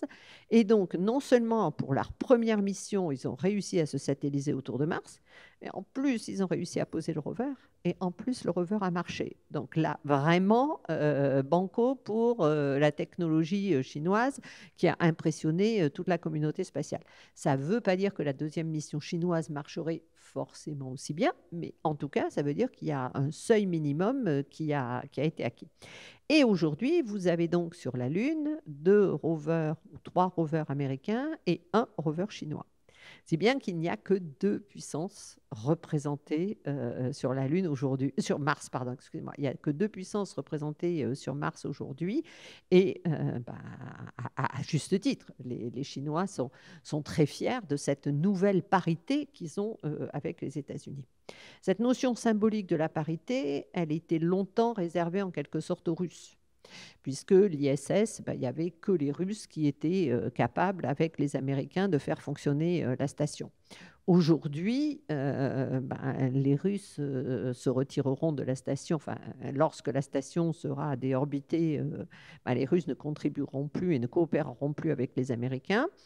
Ils ne sont pas capables d'avoir un programme d'une ampleur comparable à celle des Américains sur la Lune. Donc, on va se retrouver avec effectivement une forme de remplacement de la Chine comme puissance équivalente aux États-Unis. Alors, ça veut dire qu'on va gommer l'Europe et le Japon, parce qu'après tout, nous aussi, on peut faire des belles missions sur Mars. Et on va gommer l'Europe et le Japon parce que, précisément, nous concevons notre spatial plutôt en forme de coopération avec les Américains. C'est-à-dire qu'en gros, on ne va pas aller faire redondance avec ce que font les Américains. Et on va essayer plutôt d'avoir des instruments plus performants et d'avoir des missions plus riches que si on avait dû passer notre budget à développer la totalité de la chaîne. La contrepartie, c'est qu'effectivement, on est totalement dépendant des Américains. La mission ExoMars qui devait partir au moment, juste un mois après le début de la guerre en Ukraine, et qui donc restera au sol et ne partira jamais en Russie, eh bien, si vous voulez, cette mission, au départ, c'est une mission qu'on devait faire avec les Américains. Et c'est quand les Américains ont eu une réduction budgétaire et qu'ils nous ont annoncé qu'eux renonçaient à leur partie de la mission, que nous, il a fallu trouver en catastrophe un autre partenaire, qu'on a trouvé les Russes, et que bon, les malheurs des relations internationales font que, effectivement, on n'a pas réussi à faire décoller la mission, qui elle-même a eu 2 ans de retard à cause du Covid, et encore du retard avant, parce que, comme je le disais, la science spatiale russe n'est pas forcément à la hauteur, et que le spatial européen ne voulait pas prendre le risque d'un échec et qu'il avait quelques difficultés avec ses propres parachutes. Donc tout ça pour dire qu'aujourd'hui, la conquête de la Lune et la conquête de Mars, on en parle de plus en plus, mais enfin, si on regarde ce qui s'est passé jusqu'à maintenant, ce n'est pas non plus une activité extrêmement représentée dans le total de l'activité spatiale. Alors aujourd'hui, sur la Lune, on va passer sur un nouveau modèle qui est le modèle américain avec la question de l'exploration, du leadership et de la commercialisation. L'espace aux États-Unis, il faut vraiment que nous, on se mette ça dans la tête, Européens, si on veut vraiment saisir ce qu'il en est. Ça fait vraiment partie de la culture commune des Américains. C'est-à-dire que de la même façon que nous, Français, on a pu voir à une époque l'Afrique du Nord comme étant quelque chose qui nous était proche, de l'autre côté de la Méditerranée, avec lequel on avait des liens anciens, bon, qui étaient quand même des liens un peu plus à notre demande qu'à la demande des peuples colonisés. Mais enfin bon, en tout cas, on avait une relation impérialiste, colonialiste, mais on avait une relation étroite. Dans le cadre des États-Unis, ces relations-là, c'est vraiment, dans l'espace, c'est vraiment du même ordre. C'est-à-dire que ça fait partie de l'imagination américaine, ça fait partie de la notion de leadership, et quand ils pensent commercialisation, quand ils pensent démonstration, ils pensent automatiquement réalisation spatiale. La NASA, quand elle a été créée par Kennedy, non, la NASA a dû même être créée avant Kennedy par Eisenhower. La NASA, quand elle a été créée, de son organisme, de son bureau le plus important, de ses divisions de direction la plus importante, c'était les relations internationales. Parce que dans la mission de la NASA figurait l'idée de redémontrer le leadership américain dans l'espace.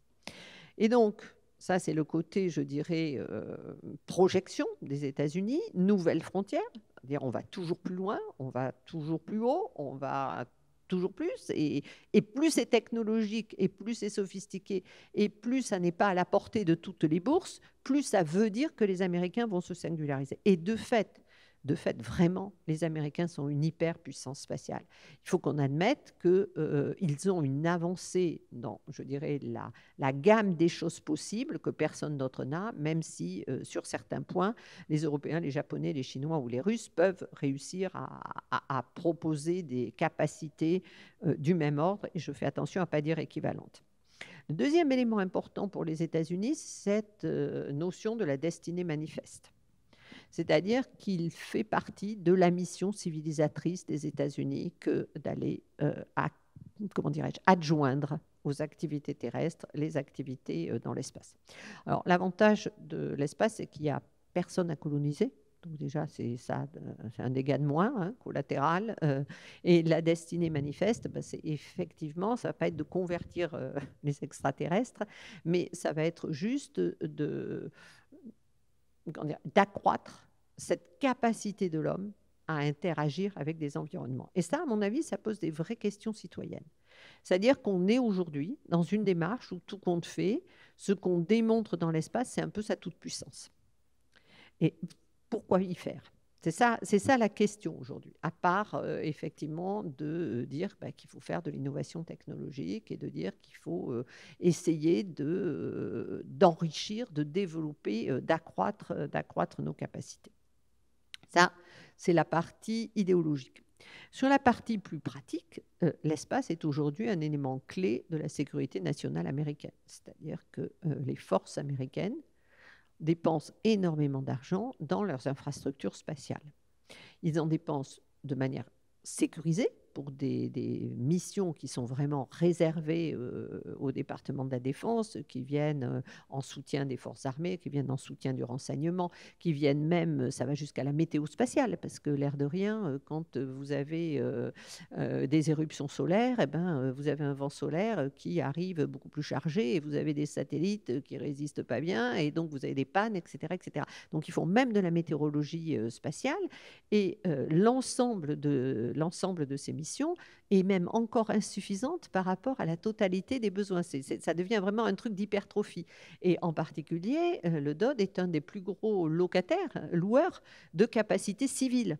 Et alors, par exemple, c'est parce qu'il vous explique que des Américains qui sont en mission, il faut qu'ils puissent télécharger des films, qu'il faut qu'ils aient un débit pas possible pour pouvoir jouer, il faut qu'ils puissent à tout moment échanger les photos avec le reste de la famille, etc. etc. Et tout ça, ça fait du débit. Et donc, ils sont des prestataires de services tout à fait, enfin des acheteurs de services tout à fait étonnants.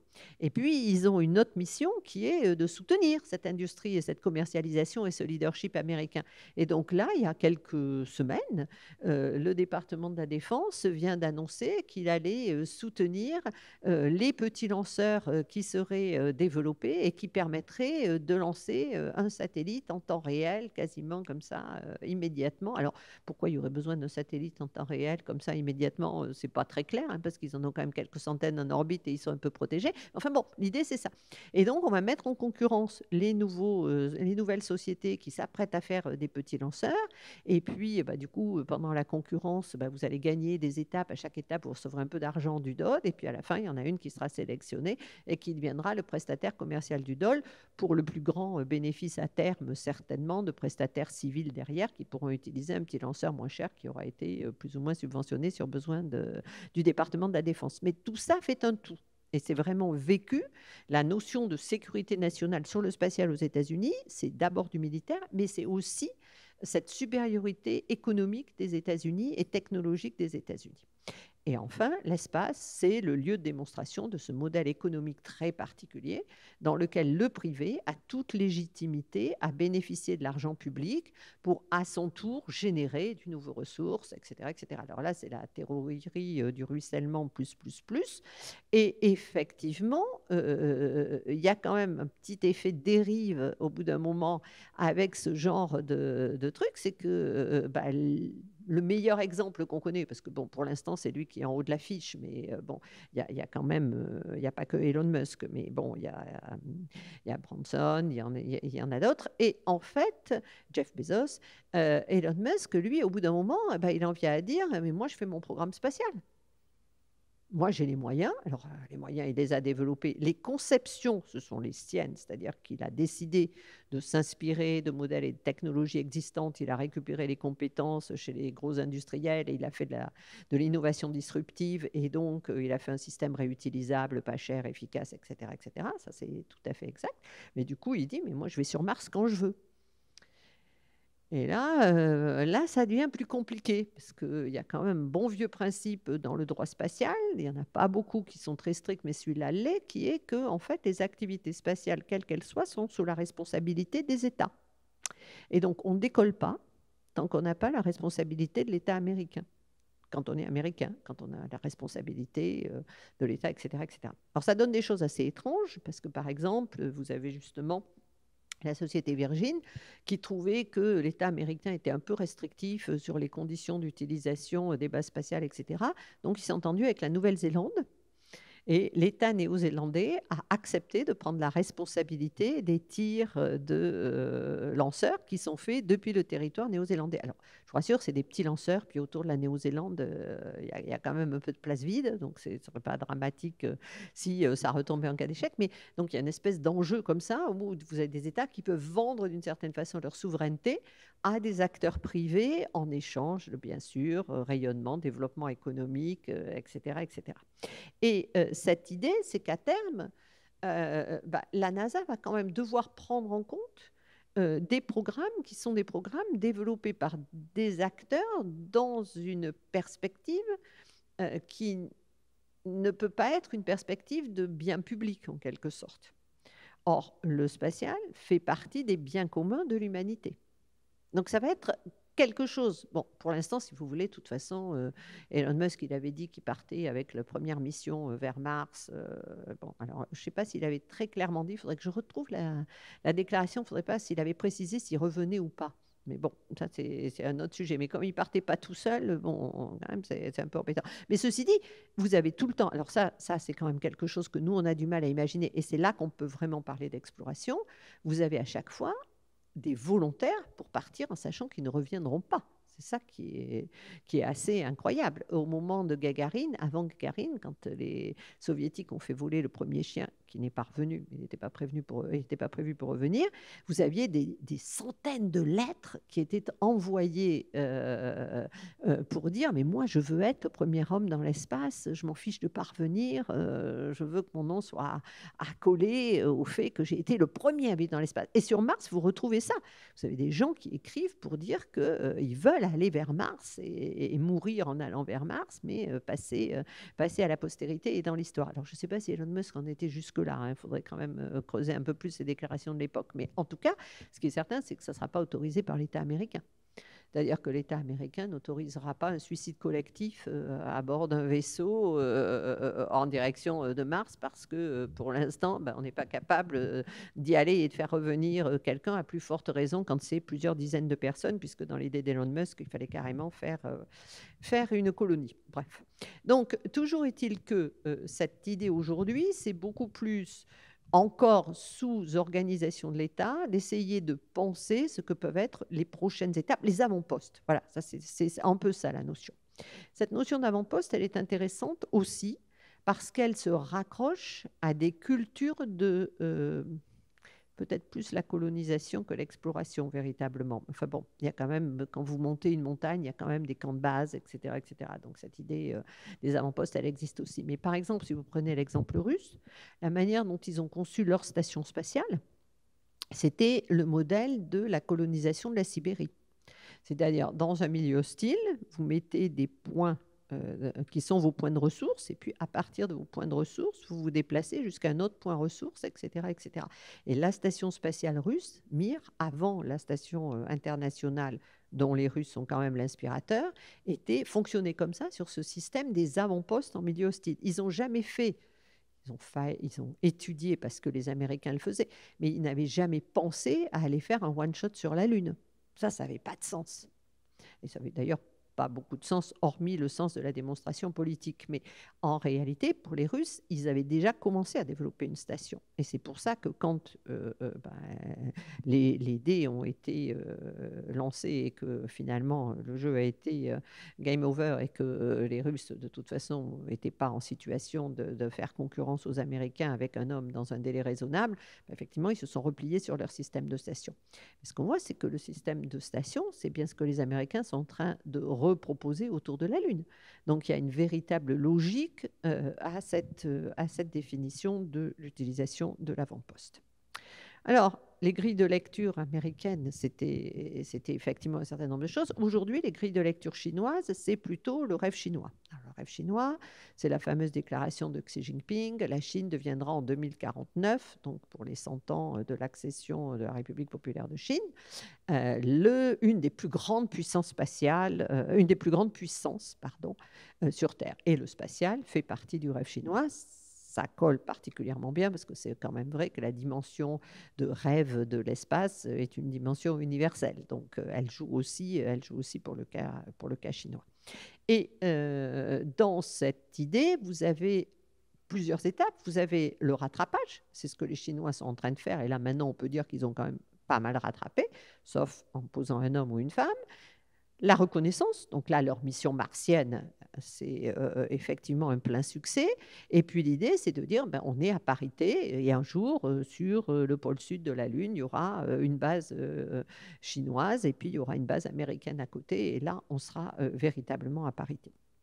Et ce discours, il est tellement intégré que, alors je ne sais plus si j'en avais parlé dans une précédente conférence ou pas, ce discours, il est parfaitement intégré puisque ça, c'est un document américain des différentes missions qui ont été sur la Lune.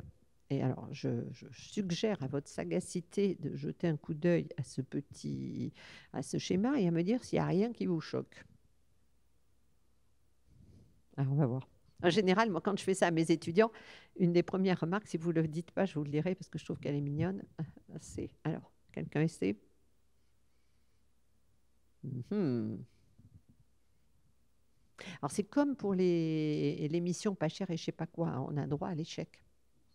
Voilà. Donc, on peut se tromper en disant ce qu'on a remarqué. Bon, très bien. Alors, je vais le faire moi-même. Donc, la première chose que me disent mes étudiants, c'est ah, ben quand même, c'est pas juste, la mission chinoise sur la face cachée, elle est représentée en plus petit. Bon, pas faux.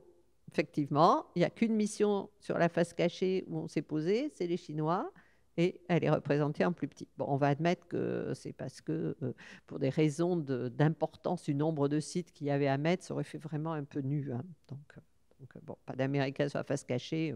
Bon, on fait plus petit, je suis d'accord. Alors maintenant, on regarde les autres missions. Je vais vous aider.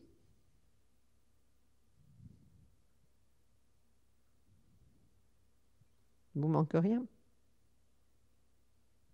Des choses qui se seraient posées? Je la rejoue. J'aide un peu. Ensuite, une jolie couleur. Ah oui, il manque les Russes. Oh, c'est ballot, hein. C'est étrange. Ben oui, il manque les Russes. Ils ne sont jamais allés sur la Lune, les Russes. Ils sont remplacés par les Chinois, c'est quand même fascinant. Donc, il y a quand même quelques centaines de grammes qui ont été ramenés par des missions Luna. Et ça, c'est très intéressant parce que c'est comme ça qu'on crée un narratif. C'est-à-dire qu'en fait, il n'y a pas malice, je dirais, à la personne qui a fait la carte. Elle a juste pris l'existant. Pour elle, il y avait ça. Mais vous savez qu'aujourd'hui, vous trouverez, je vous promets, faites le test de temps en temps si ça vous amuse, un ouvrage d'histoire de la conquête de l'espace. Alors, pas le texte, hein, mais dans les graphiques, très souvent, c'est étrange, mais la conquête de l'espace, elle commence en 58. Parce que le premier satellite qui est tiré de l'année 58, il est américain. Et en fait, l'année 57, un satellite soviétique qui a été tiré, ben, pour des raisons de place, je pense. Elle n'est pas sur le graphique. Et ça, c'est extrêmement étonnant parce que une fois que ce genre de choses est un peu rentré dans les mœurs, ben, vous avez l'effet de reproduction qui fait que progressivement, vous avez un effacement de la mémoire.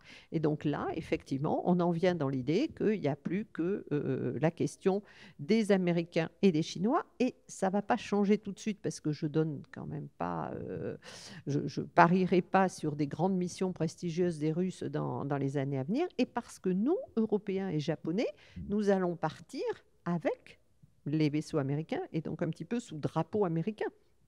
Nous allons fournir des éléments, ça va nous permettre de faire de très belles missions, ça va nous permettre d'être présents à un niveau qu'on n'aurait pas tout seul, mais on ne va quand même pas y aller sous notre seul drapeau. Alors sans parler du fait que le drapeau européen, c'est un petit peu compliqué.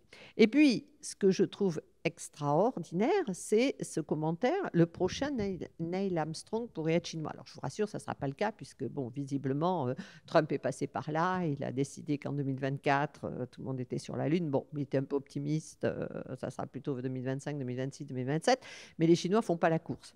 Mais en tout cas, ce qui est très drôle, c'est the next. Ben oui, tout le problème, il est là. C'est que c'est le prochain. Et que le premier homme sur la Lune, il n'y en a eu qu'un et qu'il est américain. Et que c'est quand même très drôle, cette façon qu'ont les États-Unis, qui, à mon avis, correspond quand même à cette idée que c'est chez eux. C'est-à-dire que le fait qu'il y ait un prochain Neil Armstrong, c'est-à-dire qu'il y ait une prochaine personne qui aille sur la Lune, le fait qu'elle ne soit pas américaine, c'est un vrai problème.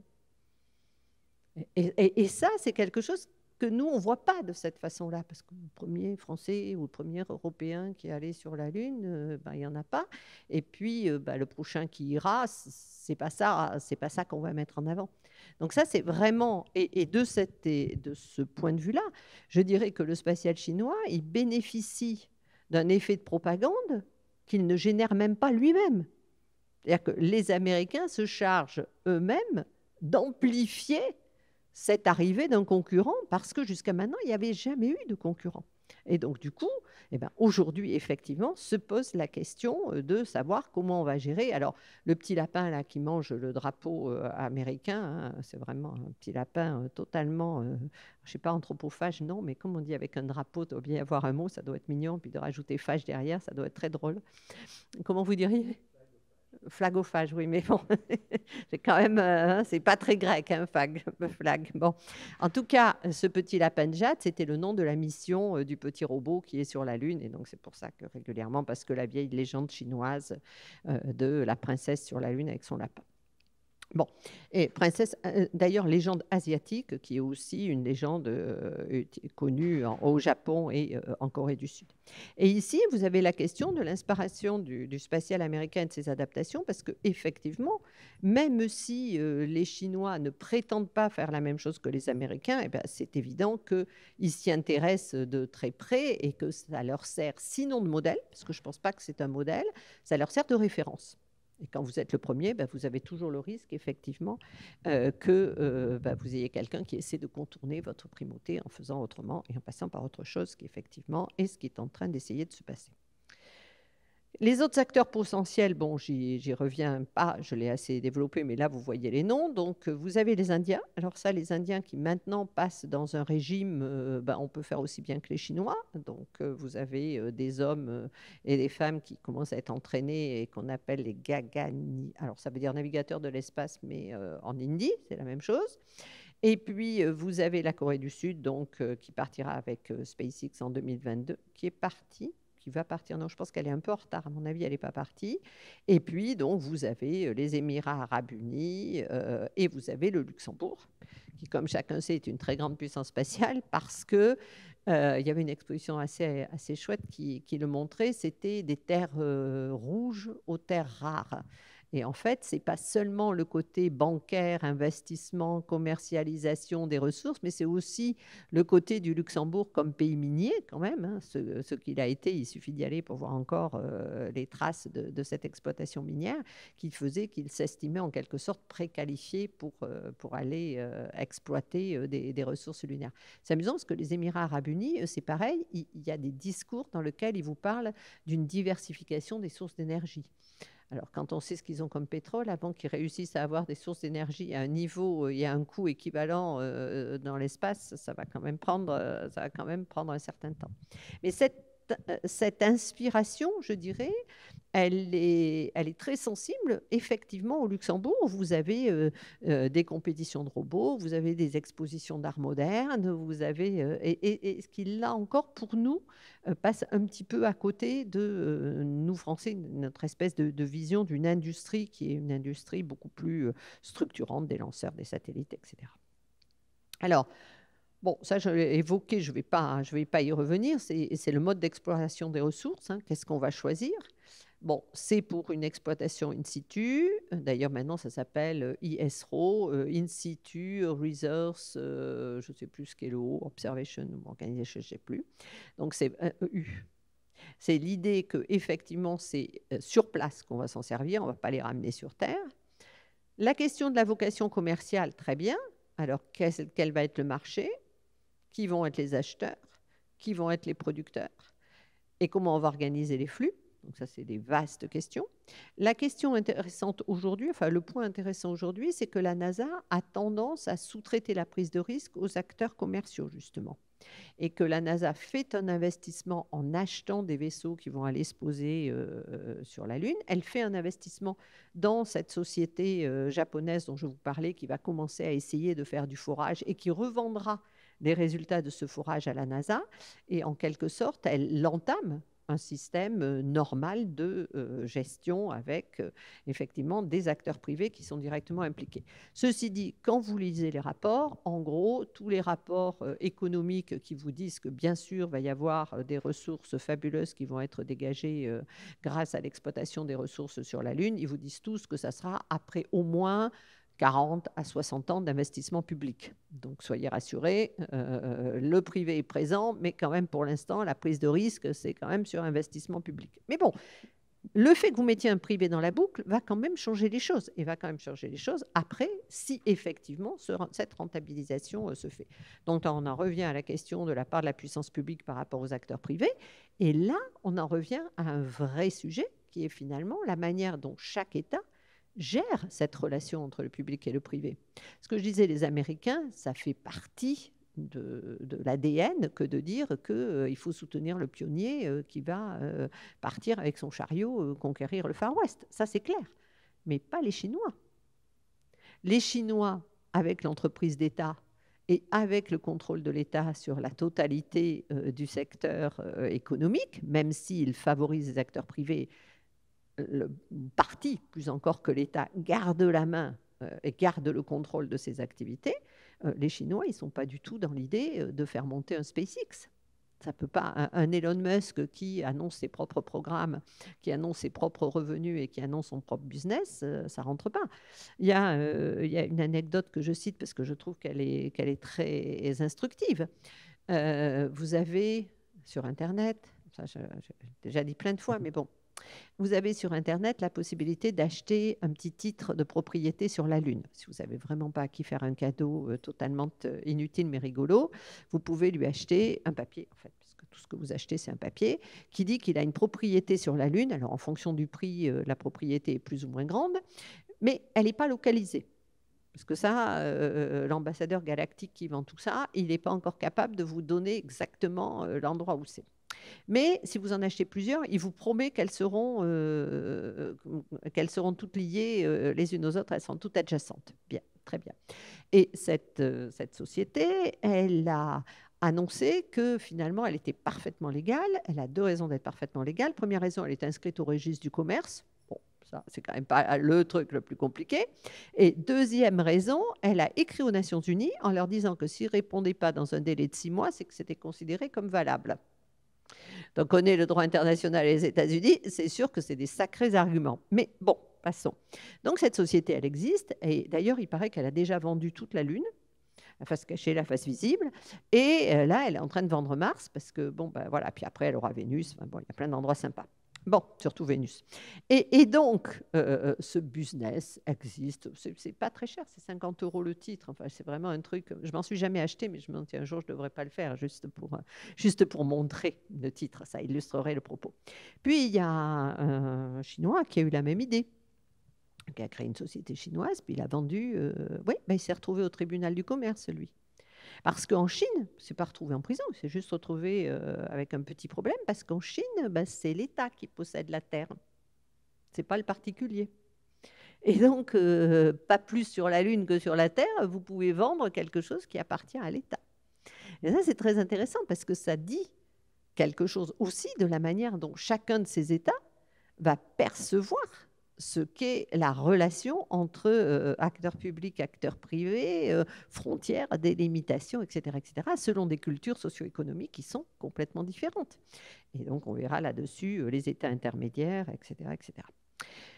Dernière question, le cas des utilisateurs qui seront dépendants, c'est-à-dire que est-ce que nous, par exemple, Européens, on va dépendre des infrastructures américaines, quel sera exactement notre statut, quelles seront nos garanties juridiques, etc. Parce que on parle toujours du droit spatial. On parle toujours du droit spatial international entre États.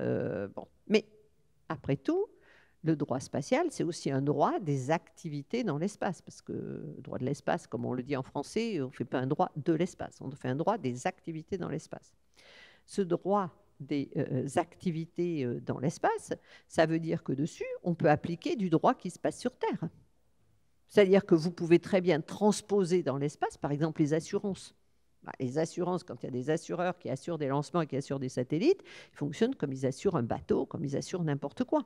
Donc il y a maintenant un droit international privé qui est en train de se développer pour voir s'il y a des spécificités ou pas qui s'appliqueraient dans l'espace, du fait, par exemple, effectivement, du traité cadre qui est un traité international. Mais ça, je trouve ça très intéressant parce que c'est aussi une façon de voir qu'on passe des étapes progressivement dans une forme de banalisation voilà. Alors, je ne parle même pas des bourses qu'il pourrait y avoir, mais je vous signale quand même que les Émirats arabes unis ont créé une bourse et une cour de justice en cas de litige sur la spéculation, la vente des ressources célestes, dont le moins qu'on puisse dire, c'est quand même ils sont un peu dans l'anticipation. Donc les enjeux de demain, finalement, c'est beaucoup de choses. C'est la question de la rentabilité et des bénéficiaires. Et là, vous avez aussi un certain nombre d'autres pays qui protestent, qui sont les pays type groupe des 77, c'est-à-dire des pays qui considèrent qu'eux-mêmes n'ont jamais eu voix au chapitre, mais que l'espace, ça fait partie du bien commun de l'humanité et que par conséquent, il faut qu'on leur réserve, qu'on leur garantisse qu'ils pourront à leur tour avoir une présence dans l'espace et profiter à leur tour des ressources spatiales. Alors, dans les ressources spatiales, là, on parle plutôt des ressources minières, mais vous avez déjà des ressources dites spatiales qui sont, par exemple, l'utilisation des fréquences. Vous avez l'Union internationale des télécoms qui attribue les fréquences sur Terre, mais qui attribue aussi les fréquences dans l'espace. Et là, c'est un accord qui se fait entre les États avec une chambre à côté, une organisation à côté qui est celle des acteurs privés, et il y a une discussion en permanence avec un certain nombre de critères qui font que vous pouvez réserver telle fréquence ou telle position sur l'orbite géostationnaire, à condition d'être capable de réaliser le satellite dans tant de temps, en donnant des garanties sur le fait que le système que vous prévoyez ne gênera pas les systèmes des autres. Et maintenant, en plus, parce que c'est quelque chose que j'ai oublié de dire tout à l'heure quand on parlait des débris, et pourtant c'est pas mince, en garantissant que vous serez capable, à la fin de vie de votre satellite, de le retirer de l'orbite, de manière à ne pas continuer à polluer. Et c'est valable maintenant aussi pour les satellites sur orbite basse, qui doivent s'engager eux-mêmes à déorbiter, à faire en sorte que leurs satellites cessent de rester dans le milieu spatial. La loi française sur les opérations spatiales était très en avance là-dedans, mais ça, je crois que ça donne quand même encore presque 10 ans de retour du satellite, donc vous n'êtes pas obligé qu'il retourne dans l'instant. Enfin, au moins sur le principe, vous nettoyez. Et puis, d'autres préoccupations dont on ne parle pas beaucoup, mais qui sont les préoccupations de la protection planétaire. Parce qu'aujourd'hui, on parle du droit des rivières, du droit d'un certain nombre d'éléments naturels, mais après tout, le milieu spatial pourrait aussi avoir un droit. Il peut y avoir un droit de la Lune en tant que Lune, c'est-à-dire qu'on n'est pas obligé non plus d'imaginer toujours une préemption de l'homme sur tout ce qui existe. Par ailleurs, la protection planétaire, c'est aussi d'éviter de polluer avec nos propres bactéries ou autres le milieu spatial et éventuellement d'éviter d'être pollué aussi par le retour. Et ça posera aussi une question de décontamination si on ramenait un peu plus que des échantillons sur Terre. Actuellement, les échantillons qui sont ramenés par les Japonais depuis les astéroïdes sont dans des laboratoires qui ont un statut de P4+++, complètement aseptisé, etc., etc. Donc, enfin, les relations entre les puissances publiques, les médias et l'opinion, qui est quand même le b.a.-ba de l'exploration, enfin des activités spatiales en général. C'est-à-dire comment vous allez réussir à convaincre, vous êtes un ingénieur du spatial, vous êtes un scientifique du spatial, comment vous allez réussir à convaincre la puissance publique de vous financer, sachant qu'il va falloir que la puissance publique, elle ait des retombées immédiates qui justifient de son investissement. Le problème du spatial, c'est que jusqu'à maintenant, ça s'arrange, mais les retombées, elles étaient plutôt à 15 ou 20 ans. Alors, évidemment, l'homme politique qui investissait, c'était aussi une des raisons pour lesquelles Kennedy voulait faire ça avant la fin de la décennie, parce qu'avec 2 mandats, c'était bon. Et en gros, vous avez quand même l'homme politique qui a un peu de mal à les mettre très cher pour quelque chose qui arrivera peut-être dans 20 ou 25 ans. Alors aujourd'hui, on fait des programmes plus rapides, mais regardez, même Trump, il n'a pas été réélu. Et quand on ira sur la Lune, bon, s'il n'est pas en prison, ça on le saura demain, il y a peu de chances qu'on le célèbre comme le nouveau Kennedy. Et je dirais que d'une certaine façon, il y a un peu justice. Donc, avis purement personnel. Donc, les enjeux de demain, c'est ça, c'est quel est le rôle des médias par rapport à ça. Et ça aussi, c'est quelque chose sur lequel j'insiste beaucoup parce que autant il y a 25 ans ou 30 ans, quand vous lisez les journaux et quand vous écoutez les émissions scientifiques qui parlent d'espace, vous avez affaire à des journalistes spécialisés, dont c'est le champ d'activité et qui ont vraiment une culture. Aujourd'hui, les systèmes de la presse et de l'information, je dirais, en temps quasi réel, font que maintenant, vous avez beaucoup de non-spécialistes qui parlent d'espace. L'ennui du non-spécialiste qui parle d'espace, c'est que ce que j'ai essayé de montrer, c'est-à-dire l'usage d'un mot et de concepts qui ne sont pas appliqués au milieu spatial, ont tendance à proliférer. Et donc, vous avez un discours sur le spatial qui est souvent un discours qui est à côté de la plaque, à côté de ce qu'est la réalité des enjeux. Parce que cette réalité des enjeux, elle suppose de se projeter dans quelque chose de beaucoup plus large, de beaucoup plus long, et selon des critères et des logiques qui ne sont pas nos logiques habituelles. Donc effectivement, là, on a une vraie difficulté, parce qu'après, vous avez un effet d'entraînement entre ce que les médias vont dire, ce que le politique va entendre, et ce que l'opinion publique va signer, avec un jeu parfois ambigu des agences ou des acteurs privés qui vont eux aussi essayer d'utiliser ce ressort sans forcément faire attention à l'effet boomerang. C'est-à-dire qu'effectivement, vous prenez Galiléo, les industriels européens avaient vendu à la Commission le fait que ça allait être quelque chose de tellement économiquement rentable et tellement fabuleux qu'ils allaient en payer la moitié de l'investissement. C'était très bien. Donc, du coup, l'UE a décidé, sauf que l'UE, elle fonctionne vraiment avec des budgets qui ne sont pas des budgets étatiques sur lesquels vous pouvez rajouter en faisant du privé-public plus public que privé. Et donc, on est arrivé très vite à un problème, c'est qu'au bout d'un moment, les industriels européens ont dit « Ah non, non, mais on ne s'était pas bien exprimé. Plus tard, on paiera la moitié. » Mais pour l'infrastructure, non, non, on ne risque pas. Et d'ailleurs, en quoi ils avaient complètement raison, parce qu'il n'y a pas un pays au monde qui a fait de la navigation en faisant payer les industriels, parce que là, il n'y a aucune retombée immédiate, c'est de l'infrastructure. Sauf que là, l'Union européenne, on s'est retrouvé devant un vrai problème, parce que l'Union européenne, elle ne rajoute pas des budgets comme ça. Et donc, il a fallu aller gratter à droite, à gauche. Et d'ailleurs, au passage, on a gratté sur la politique agricole commune qui a servi à financer Galiléo. Comme quoi, quelquefois, il y a des passages qui ne sont pas ceux auxquels on pense le plus. Mais cette histoire du jeu de la, comment dirais-je, différentes communautés, parce qu'il y a plusieurs communautés dans le spatial, peut avoir des effets assez ennuyeux, avec surtout un principe que moi, en tant que chercheur, je regrette, qui est pourquoi ne pas dire la vérité? C'est-à-dire qu'en fait, ce serait quand même plus sympathique de dire aux gens qu'il y a des développements futurs qu'on ne les connaît pas bien, mais qu'en tout cas, effectivement, on est en train de faire une prise de risque en termes d'innovation ou en termes de recherche scientifique. Bon, mais c'est moins audible et donc, en tout cas, c'est moins pratiqué, on va dire. Merci de votre attention.